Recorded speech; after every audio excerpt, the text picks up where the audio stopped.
Je pense qu'il est important de reconnaître l'importance de l'honneur. Et je n'arrêterai pas de le dire, l'honneur est très important pour l'homme.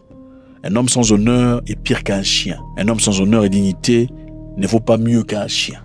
Même certains chiens ont l'honneur, c'est-à-dire quand vous les mettez contre mur, ils réagissent. Même si dans sa nature, ce chien ne serait peut-être pas agressif, mais si vous le placez contre mur, il réagit.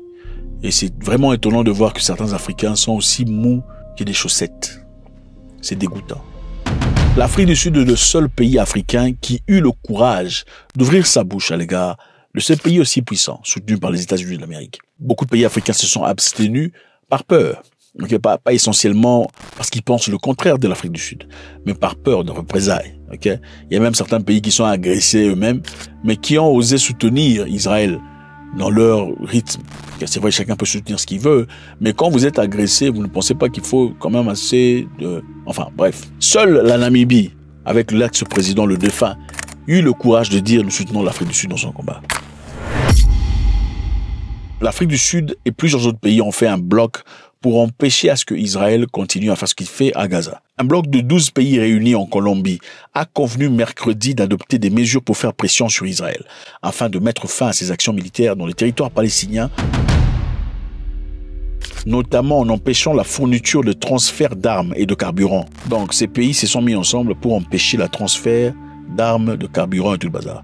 Comment ils le feront? On va le découvrir tout de suite. Ils le feront à travers de blocages par des ports, par tous les moyens internationaux. La déclaration conjointe a été signée par la Colombie, l'Afrique du Sud, la Bolivie, le Cuba, l'Indonésie, l'Irak, la Libye, la Malaisie, la Namibie. Ce qui est intéressant ici, on voit certains pays musulmans, sauf peut-être l'Afrique du Sud, la Namibie et Cuba, le Nicaragua et Oman.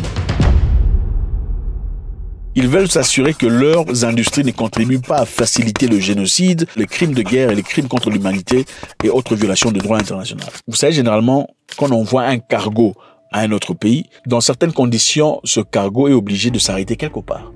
Peut-être par maintenance, par besoin de carburant, besoin de se renflouer en nourriture. Il faut s'arrêter quelque part, faire des escales.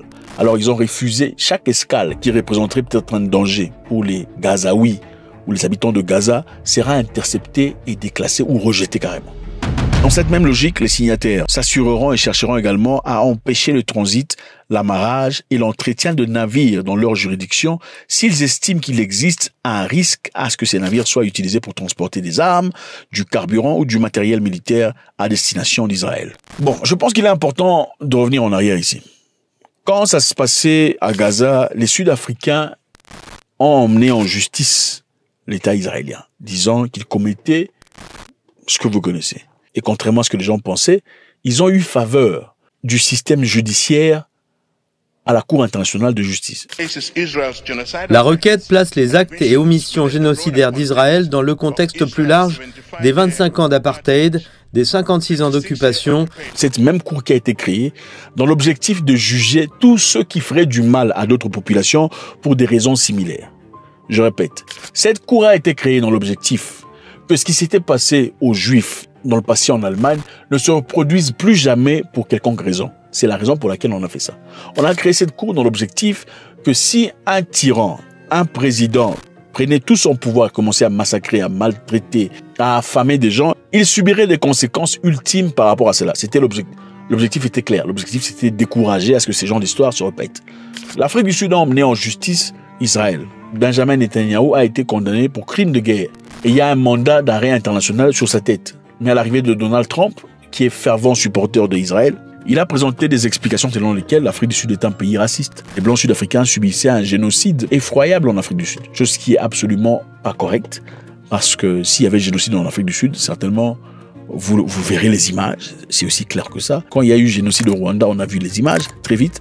Quand il y a eu génocide quelque part en Europe, on a vu les images. Alors c'était simplement les inventions dans l'objectif de placer l'Afrique du Sud contre mur. Et après, c'est là qu'est-ce qui s'est passé. Puisque l'État sud-africain, comme beaucoup de pays africains, reçoit de l'aide significative sanitaire venant des États-Unis, y compris PEPFAR, USAID. C'est un système évidemment établi par les États-Unis d'Amérique pour aider beaucoup de pays de tiers-monde dans l'objectif de pouvoir assurer la santé des gens vivant avec le VIH et de tuberculeux. Ils ont coupé l'aide directement contre l'Afrique du Sud. Couper l'aide pourquoi? Parce que Donald Trump savait qu'en Afrique du Sud, ceux qui sont atteints du VIH ne sont pas blancs. La grande majorité de ceux qui sont atteints du VIH sont des gens noirs. Voilà pourquoi, dès le départ, il n'avait pas coupé AGOA. AGOA, c'est le système qui permet aux Africains de pouvoir exporter aux États-Unis sans avoir à payer des taxes. Le système AGOA profite plus aux blancs sud-africains qu'il n'en profite aux noirs. Donc, s'il faut frapper l'Afrique du Sud, qui est dérangeant, c'est taper là où ça fait mal. C'est-à-dire ceux qui sont en train de s'attendre à recevoir de l'aide sur le plan sanitaire sont ceux qu'il faut frapper. Ils ont ensuite mis des taxes. L'objectif, ce n'était pas parce que l'Afrique du Sud a fait ce que l'Afrique du Sud a fait. L'objectif, c'est parce que l'Afrique du Sud a emmené Israël à la justice. Maintenant, au moment où nous parlons, Trump a soumis un taxe de 25% sur l'Afrique du Sud, anéantissant ainsi même l'AGOA, ce système qu'on a placé qui permet à l'Afrique du Sud de pouvoir exporter les voitures, parce qu'il y a des voitures comme Mercedes et BMW qui sont fabriquées en Afrique du Sud. Ah oui, exporter de l'agriculture, des pommes, des citrus, des oranges, des bananes et tout le bazar qui partent aux États-Unis, qui sont produits par des fermiers sud-africains. Et il y a à peine 2 jours d'ailleurs, on vient de refuser un visa à un diplomate représentatif de l'envoi sud-africain aux États-Unis d'Amérique. Donc c'est un bras de fer réel. L'objectif, c'est quoi? C'est de pousser l'Afrique du Sud au point de retirer sa plainte contre Israël. La question est celle-ci. Ce qui se passe entre Gaza et Israël n'est certainement pas notre problème. Mais ce qui fait poser beaucoup de questions, c'est voir la position que prennent beaucoup d'Africains, en disant c'est écrit dans la Bible, celui qui combattra machin sera l'ennemi. Il faut comprendre que ce qui est écrit dans la Bible n'est pas représentatif de ce qui se passe aujourd'hui. Et puis il faut comprendre que en Israël, on n'est pas chrétien en Israël, okay? C'est judaïque, ce n'est pas chrétien du tout. Autant on peut soutenir, c'est bien de soutenir ce qu'on veut soutenir, mais il faut toujours garder la tête froide. Il faut toujours être juste dans son soutien. On ne peut pas soutenir quelqu'un qui fait un mal réel, qui tue, parce qu'il est écrit quelque part. Il est aussi écrit que vous pouvez prendre des prisonniers et les maltraiter. Ah oui, il est aussi écrit que vous pouvez prendre des esclaves qui viennent de notre pays. Il y a beaucoup de choses qui sont écrites, il faut faire très attention.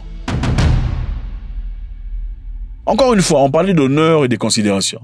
L'honneur, ok? Quand une nation, malgré les difficultés qu'elle traverse actuellement, continue d'appliquer ces principes selon lesquels ils ne peuvent pas laisser passer cette histoire qui fera souffrir d'autres nations.